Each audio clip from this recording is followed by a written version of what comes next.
নমস্কাৰ শিক্ষাগুৰুসকল আজি ইংৰাজী 5 মাৰ্চ 2024 তাৰিখে WPC 7223/2019 আৰু WPC 439/2024 এই দুটা কেছৰ লগতে সংলগ্ন বাকি কেছবোৰৰ আজি হিয়াৰিং আছিলে আমাৰ যোনটো WPC 439/2024 এটো আমাৰ সদৌ অসম প্ৰাথমিক টেট উত্তীৰ্ণ শিক্ষক সমাজৰ ফালৰ পৰা ফাইল কৰা ৰিট পিটিশন হয় ইয়াৰ হিয়াৰিং আছিলে আৰু ইয়াৰ হিয়াৰিংত আজি সৰকাৰি পক্ষৰ উকিলে নিজৰ এফিডেভিট তেখেতে যোৱা 15 ফেব্ৰুৱাৰীত ফাইল কৰিছিলে হে এফিডেভিট যোগেদি তেখেতসকলৰ ষ্টেণ্ড সৰকাৰি পক্ষৰ ষ্টেণ্ড তেলকৰ কি জনাবলগীয়া আছে কথাখিনি জনাইছে হে এফিডেভিট ইতিমধ্যে ফাইল হৈছে আৰু যি পিটিশনাৰ এডভোকেট আছে অৰ্থাৎ সমাজৰ হক বা বাকি সংলগ্ন কেছ বিলাকৰ যি এডভোকেট তেওঁলোকে ইয়াৰ যি কাউন্টাৰ পিটিশন ফাইল কৰিবলগীয়া আছিল সেই কাউন্টাৰ পিটিশনো আজি তাৰিখত কোৰ্টত ফাইল কৰা হৈছে গভৰ্নমেন্ট এডভোকেটে তেখেতৰ সাবমিশনত তেখেতৰ এফিডেভিট যোগে তেখেতে এই কথা নিশ্চিত কৰিছে বুলি জনাইছে যে কোৰ্টৰ লিভ নোহোৱাকে অৰ্থাৎ কোৰ্টৰ অনুমতি নোহোৱাকে যি ৰেগুলাৰেশন ড্ৰাইভ এটা চলাব বিচাৰিছিল অপচন ফৰ্মৰ যোগেদি তেনেধৰণৰ কোনো কাৰ্য সৰকাৰি পক্ষই কৰাৰ পৰা বিৰত থাকিব শিক্ষা বিভাগৰ এডভোকেটে কোৰ্টক জনায় যে শিক্ষা বিভাগে এই অপচন ফৰ্মৰ যোগেদি এটা একাডেমিক এক্সাৰসাইজ চলাব বিচাৰিছে যাৰ যোগেদি ফাইনান্সিয়েল ইমপ্লিকেশন এসাৰ্টেন কৰিবলৈ অৰ্থাৎ ফাইন্ড আউট দা ফাইনান্সিয়েল যি ইমপ্লিকেশন হ'ব ৰেগুলাৰেশন কৰিলে সৰকাৰৰ ওপৰত বা ডিপাৰ্টমেন্টৰ ওপৰত হেখিনি ফাইন্ড আউট কৰিবৰ কাৰণেহে এই অপচন ফৰ্মৰ ব্যৱস্থা কৰিছে আৰু এই কথাখিনি জনাই পেলাই তেখেতে এফিডেভিট যোগে কোৰ্টৰ পৰা অনুমতি বিচাৰে যাতে কোৰ্টে যি ইতিমধ্যে ইন্টাৰিম অৰ্ডাৰ দিছিলে 25 জানুৱাৰী 2024 তাৰিখে হে ইন্টাৰিম অৰ্ডাৰটো তেওঁলোকে যাতে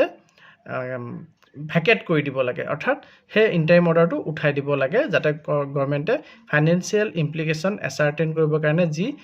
তেখেতসকলে একাডেমিক এক্সাৰসাইজ চলাব বিচাৰিছিল অপচন ফৰ্মৰ যোগেদি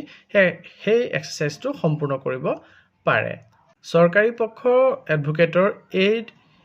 সাবমিশন অনাৰেবল জাস্টিছে মানি লবলৈ সন্মত নহয় তেখেতে জনাই সৰকাৰি অধিবক্তাক যে আপুনি যি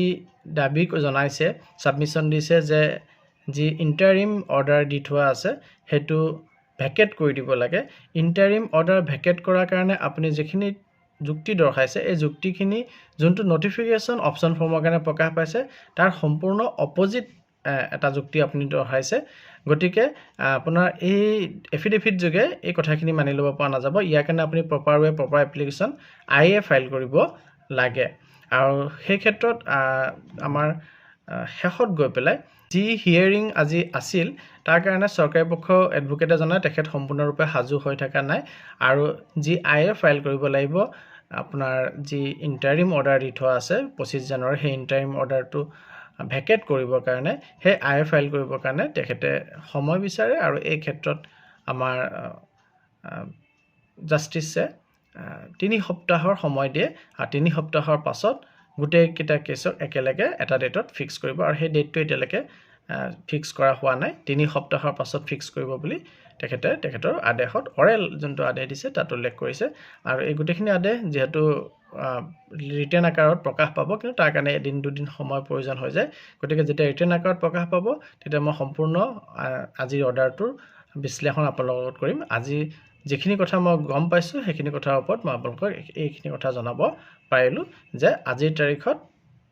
গভৰ্নমেন্ট এডভোকেটে থৰতে যদি ক'ব যে গভৰ্নমেন্ট এডভোকেটে যি ইন্টাৰিম অৰ্ডাৰ চলি আছে যে কাকো বাধ্য কৰাব নাইব অপচন ফৰ্ম সাবমিট কৰিবৰ কাৰণে হেতু নাইকিয়া কৰিবৰ কাৰণে অৰ্থাৎ হেতু ভেকেট কৰিবৰ কাৰণে তেখেতে আৰ্জি দিছিলে কিন্তু সেই আৰ্জি